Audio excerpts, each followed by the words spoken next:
Hello, beautiful listeners and viewers. I am Victoria Johnson. This is the Heal Your Life Talk radio show. Thank you so much for joining us. This is where we come to share transformational stories, to uplift each other, and to share tools and different strategies on just absolutely living our best life. And today's guest is sure to help you with that. Her name is Poliana Conti, and she is the founder of Partners for Growth. She's a certified Heal Your Life coach. She is a authorized partner of the 5 Behaviors program. She's an ICF member. She has 25 years experience in HR leadership. She has supported Fortune 500 companies in, wait for it, 44 plus countries, which is amazing. She helps both individuals and teams to connect with purpose, to recognize their strengths, to reach their full potential. And she is going to talk to us today a bit about those strategies and how they can really combine into our own personal growth work. And so welcome to the show, Pollyanna. We're happy to have you. Thank you so much, Victoria. I'm so glad to be here with you. I love your Oh, show. thank you so much. It's really our privilege to have you. I will put this in the show notes, but for those of you who want to pop on over and take a quick look, it is Poliana Conti, CONTI.com.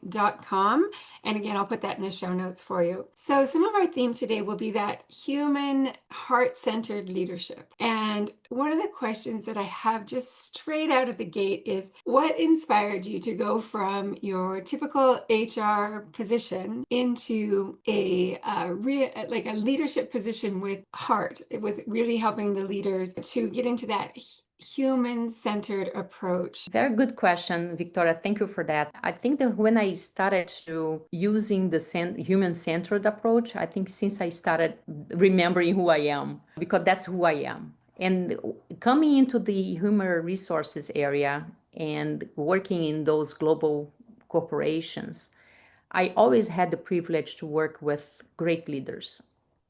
And leaders that when I came with the heart and mind approach, they right away were able to resonate with me. Mhm. So as I grew from coming from Brazil to the US in those global corporate environments as the global HR business partner and talent management, I could see that the difference of the best leaders is exactly the ones that have the right approach, because the people connect and they really can get the build trust with the Mhm. team. They are okay to be vulnerable, right? And also they get the much more performance from the team and results than others that I didn't see that have that strength. So when you say that these leaders that are most successful, they understand that it's okay to be vulnerable, I immediately got like this little stress ball in my stomach when you said that, thinking about vulnerability in the workplace. Mhm. What does that look like that it doesn't create a situation where there's a shift in power? Like how would you describe the vulnerability of those leaders? Anything that you can share with us, any It's tips that in, would be helpful. no, it's perfect because it's interesting when we have that thought process in terms of the change or shift in terms of power, and it's actually very powerful. When you say vulnerability, I know that we always trained to think about, hey, putting your emotions or all of that. I'm not necessarily talking about that. I think it's also simple messages that the leader they come first in terms of vulnerability, in terms of I don't know this answer. We are going to figure it out, right? Mhm. Sometimes when we step into a role as a leader without the experience, we always have a tendency and a stress level too that we need to know all the answers.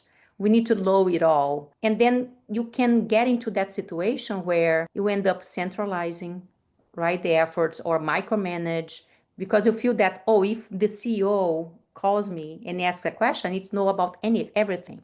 So how do you manage up expectations and also how do you treat with the team that are the experts? Maybe you are not.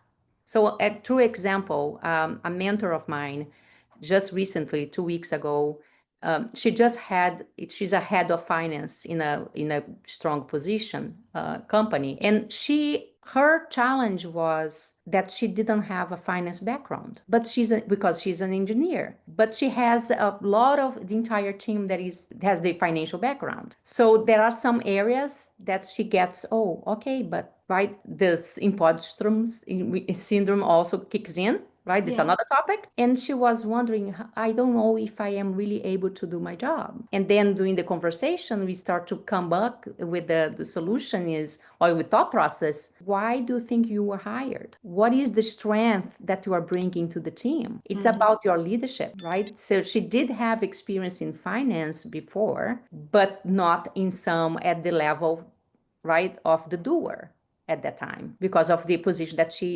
stepped Yes. in. So does it make sense? So it's okay to leverage the knowledge and use the diversity of the team, not only the diversity of thoughts and experiences, but also considering the strength that the team brings to the table. Yes, and that's such a good point for a lot of the people who watch and listen to this show are coaches. And I find that's something that comes up with coaches as well. It's like, oh, how am I supposed to coach this person? They are the head of finance, they are a medical doctor, they are a counselor, a social worker, a lawyer. I don't know anything about the law, right? And so Mhm. I think that's such an important message for the coaches listening too, is that, we stay in our area of specialty. So that lady, for example, that you were sharing with, her area of genius is leadership. Mhm. Yeah. And so she was able to transfer those skills over. Exactly. And that's exactly what the team needed at that time. But Hmm. coming to the coach, that's a great point, is as an internal coach, right? When I was in the business, I was coaching CEOs of corporations with the value of revenue of $4 billion.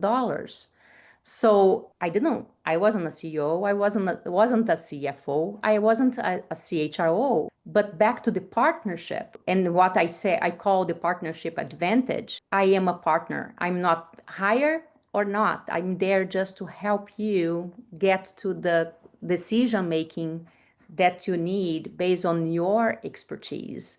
So we talked a little bit about yesterday, right?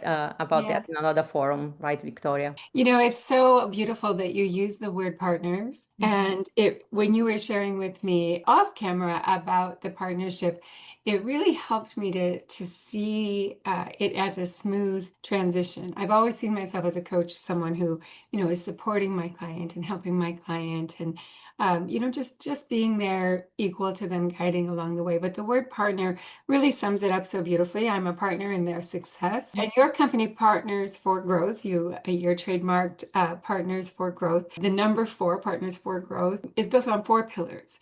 And can you share with us what those four pillars are and how we would use them professionally, personally? Absolutely.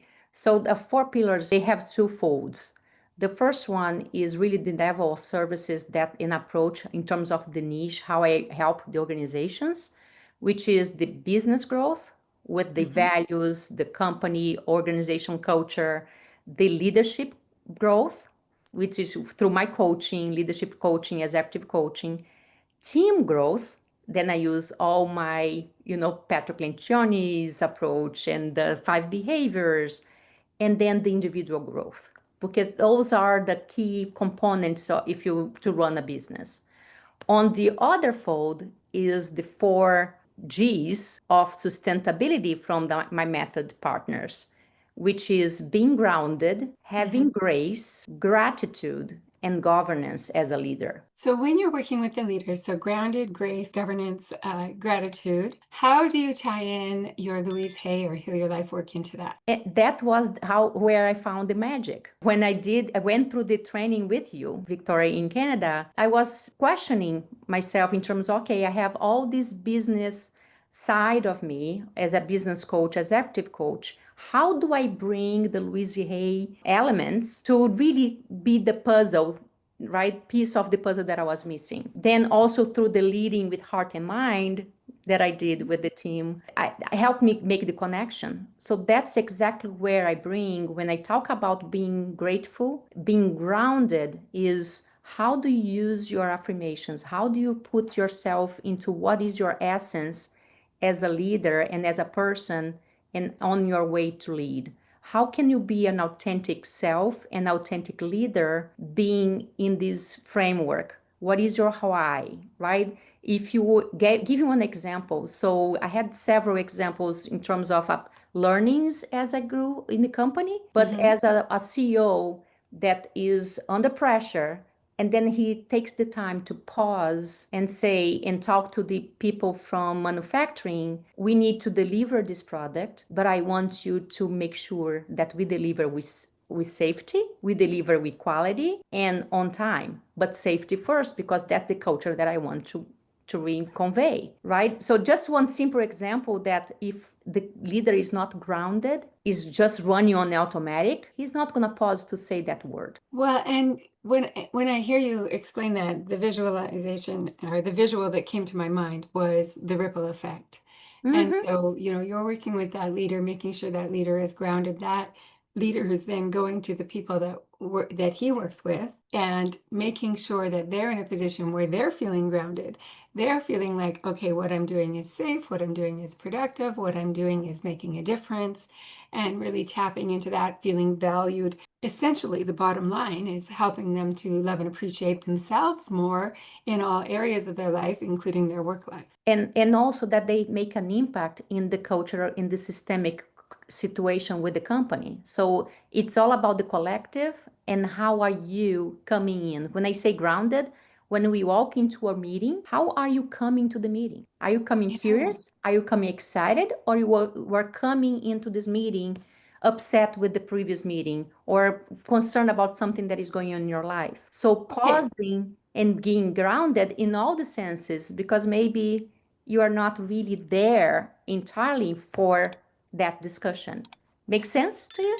It totally makes sense. And I think that those of us listening can really apply this in our own lives right now. So whether it's a personal situation where, maybe you're getting together with your sister and the last time you saw her, you were annoyed at something she was doing. And so you're bringing that forward with you, or in a meeting situation. And what I'm thinking of is a situation in my life right now where I'm meeting with someone that works for me.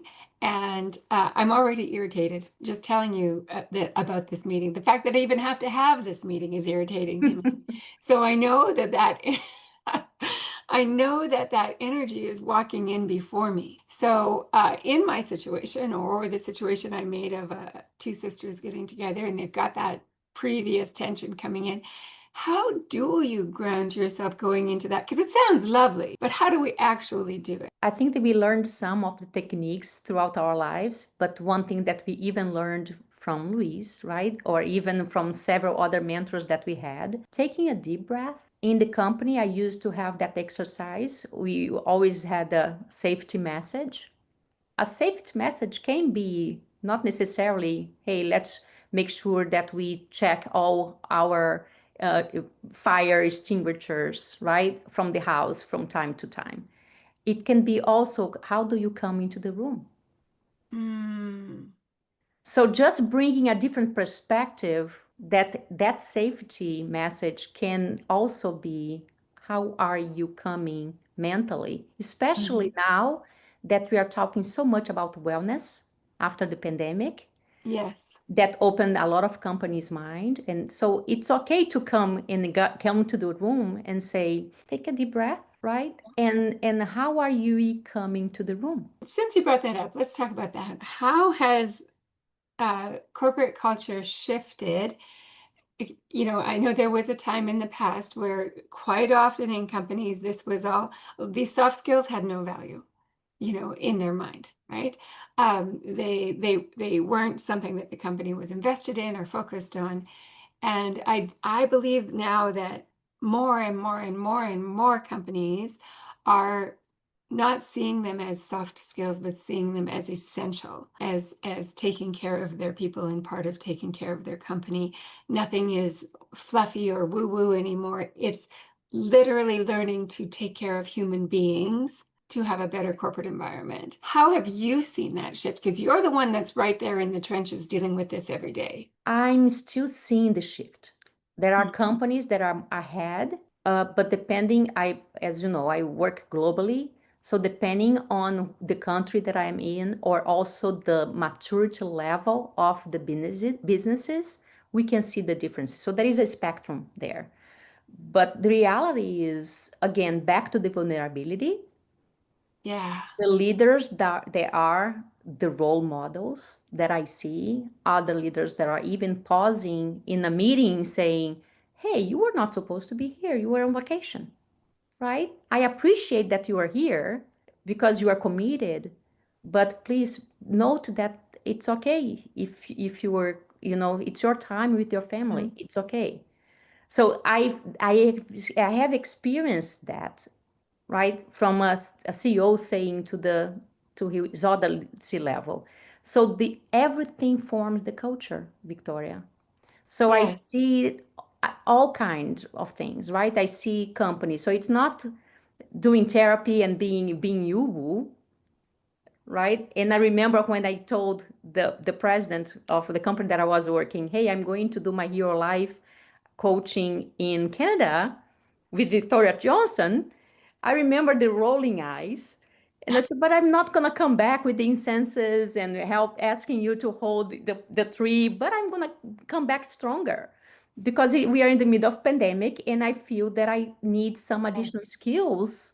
Even though I am psychologist, I want to go back to the essence and help you all and we all come back to our essence Yes. because we are And too you much certainly into the did that automatic. very successfully. And So then we both laughed, right? But it was funny. So often, when you were in Canada, we would have these little side conversations because it's like, okay, this is what I'm learning on a personal level. This is how I think I can apply this in the business level. And Right. so it was really helpful having those little side conversations for me to see how you were moving forward with the work as well. But let's talk about that personally. Can you share maybe a challenge or an obstacle or how you were introduced to the Heal Your Life work and how it did help you to heal your own life? I think that it especially made me pause. I have been on an automatic for a long, long time, Mm-hmm. even though I recognize myself as someone that has always been grounded to my essence and what is really important to me. Yeah. But as you go and we take responsibilities for a global level, especially when we need to have changes and turnarounds, there are some money churns, income mergers and acquisitions, and new leading that acquisition globally, 20 countries or 12 countries that you don't have legal entity, or how do you do that from the HR perspective for the change in cultures? I felt that I was really too much into that automatic, Victoria. So going through the process of getting the hero life, I think that even helped me to get additional techniques or even reminding of myself, right? In Mhm. terms of, okay, we all need to pause, and I have not been pausing for a while. Yes. Even Oh, though I always use affirmations, my name is Poliana, right? So the thinking positively comes with me, with my name. But being in the business, I think the key impact was yes, don't be yourself, don't be guilty, especially because I was considering making a move and transitioning out of the company, corporate America, to do things on my own. So that part of me was the timing in my life was critical to identify, okay, what is my identity now that I don't have the badge or I'm planning on no longer having badge, yes. Yeah. right? So who am I? What is the new identity? How do I mix the business coaching, leadership coaching with the life coaching approach? And that's exactly the transformation that happened. Does it make sense to you? Yes, absolutely. And I really applaud you for your openness and your willingness. You have all of the credentials, being a psychologist, being an ICF certified coach, being a Heal Your Life coach, working corporately, globally, Mhm. all of these things. It would be so easy to say, oh, I'm good. I'm good. I don't need any more growth. I'm good. Right? And I No, hear I'm going this to all of the retire. time. Okay, time to retire from corporate America. Okay, I'm going to enjoy the beaches in Brazil. No, not yet. Well, and so often I'll hear from people, oh, I've already done all my personal growth work. Like I'm good, it's good. But the thing is, to that openness and willingness to continue to grow, it's the most favorite thing in my world. It really is that I can every day work on myself a little bit. And it's not working on myself to be better, right? It's just working on the love and acceptance and the little insights and the little lessons for today. This morning when I was journaling, a little lesson was revealed to me. That's what makes life so exciting. And then being able to carry it forward into my work, you being able to carry it forward into your work is so beautiful. And especially if we think about career, which I counseled, I was taking care of careers for so many people in mine Hmm. throughout all these years. Everything, all the changes, everything that happened to us has a reason. Yes, Everything that happens to us are building our next, yes. right? Me, or let's our next identity, right?